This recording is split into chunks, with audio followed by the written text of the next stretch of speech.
Peace and love, families. The Prince of Pan-Africanism, Dr. Umar Johnson. 14-hour flight. We here, Tokyo, the Empire of Japan. First time ever for the Prince of Pan-Africanism.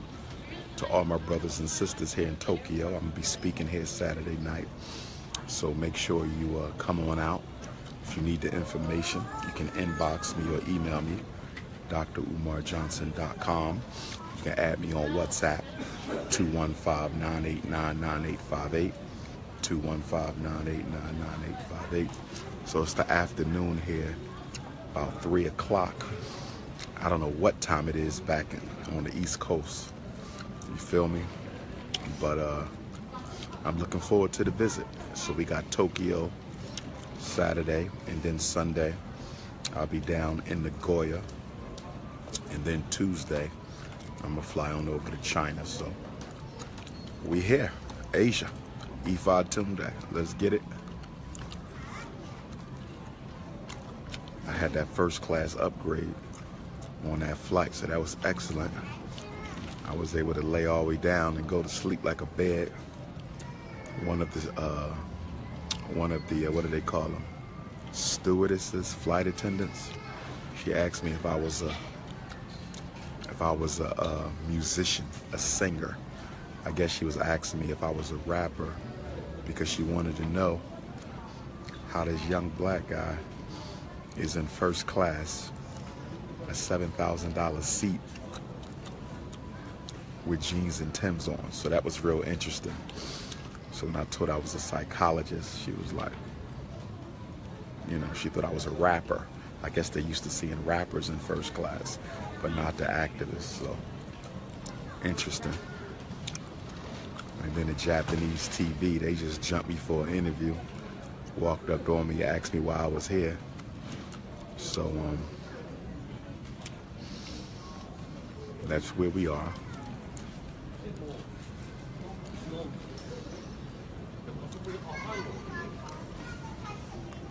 Brooklyn, June 2nd. I'm looking to see Manhattan, Staten Island, Queens, Bronx. Everybody out in Brooklyn. Detroit, the 9th and 10th. Minneapolis, the 14th. Seattle, the 17th. Washington, D.C., Power Talk, the 24th.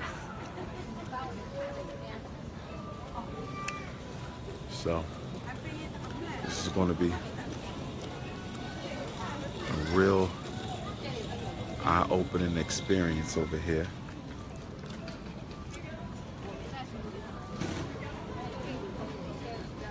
Ohio, we working on Columbus, Ohio. I ain't been there since 2012, 2013, so we're working on Columbus.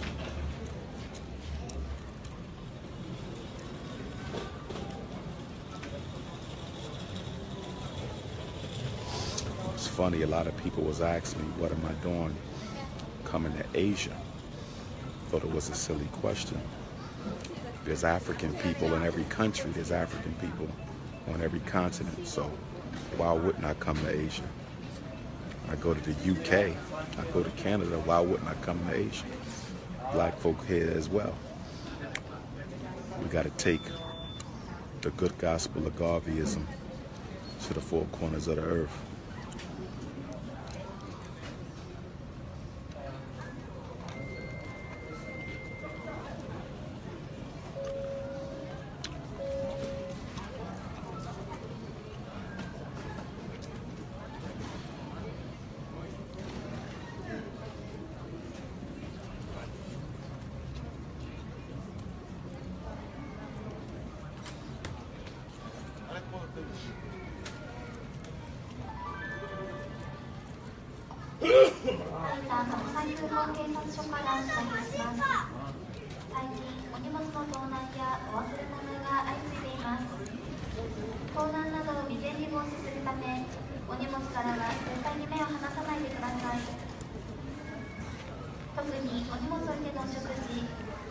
Well, As far as the Golden State San Antonio Spurs, that's over. After Kawhi Leonard got hurt, it's a wrap. I don't think San Antonio coming back from that. I also consider it to be a little fishy and suspicious that he would get hurt and go out like that.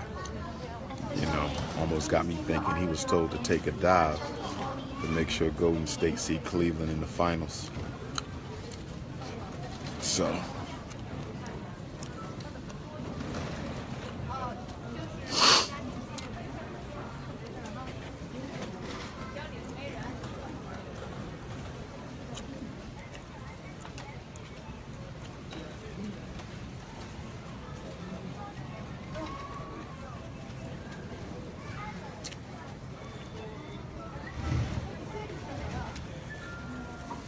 well, since I'm waiting for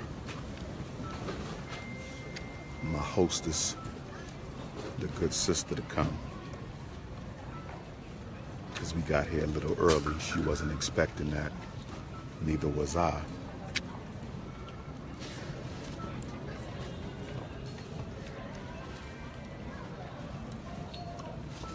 I'm going to go back to the good gospel of Garveyism a little bit. See, the one thing that you got to understand when you deal with Garvey in America, what's the timing that Messiah arrived, the timing that the Honorable Marcus Messiah Garvey showed up in America.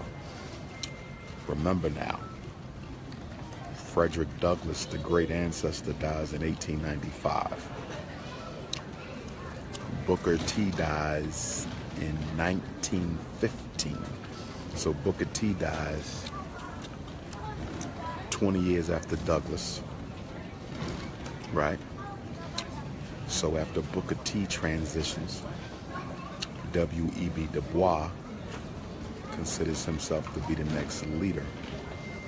And then Garvey shows up, and he's able to organize African people better than almost anyone ever in modern history.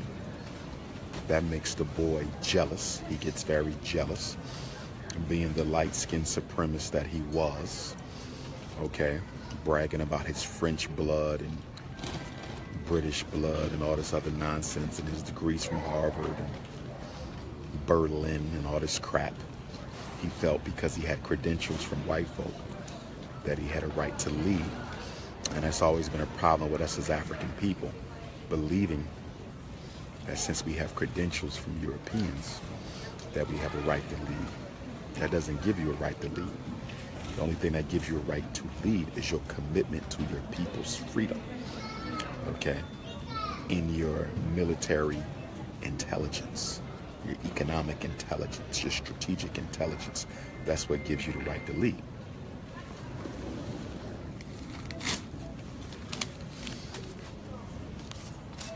So, the gun must be abused. I said the gun must be abused, huh?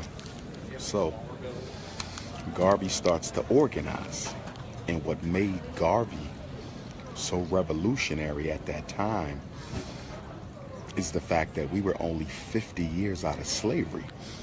And being as though we were only 50 years out of slavery, we were still begging and hoping to be accepted into the American social order. Now, at this point, we had began to create some black Wall Streets, some independent communities.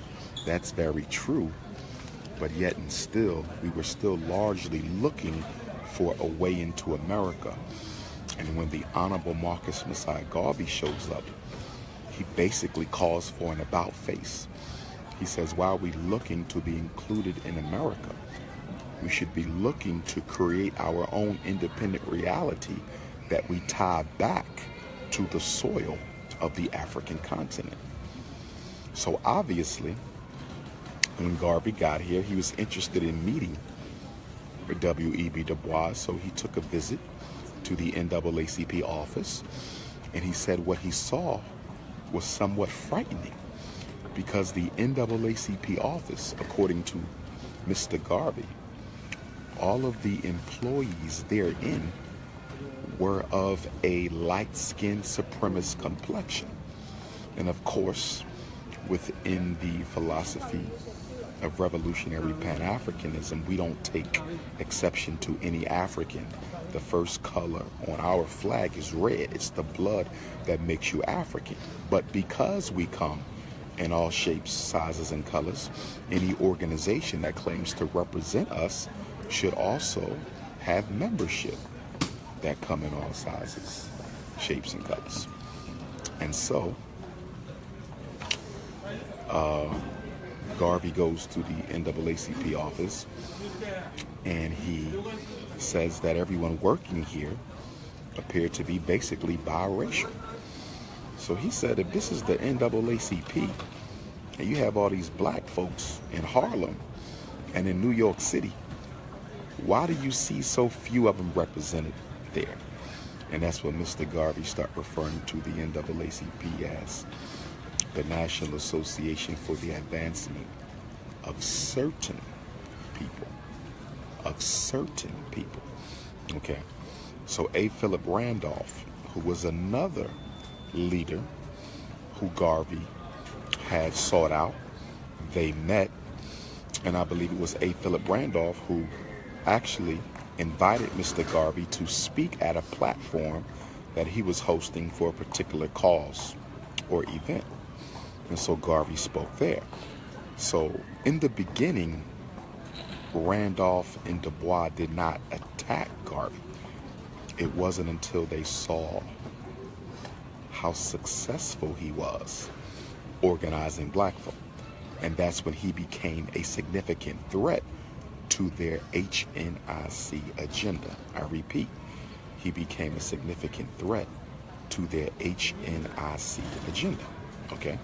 But see, also, you got to keep in mind, around the time that the Honorable Marcus Garvey gets to New York City, the Communist International begins to take shape right around that 1916, 1917.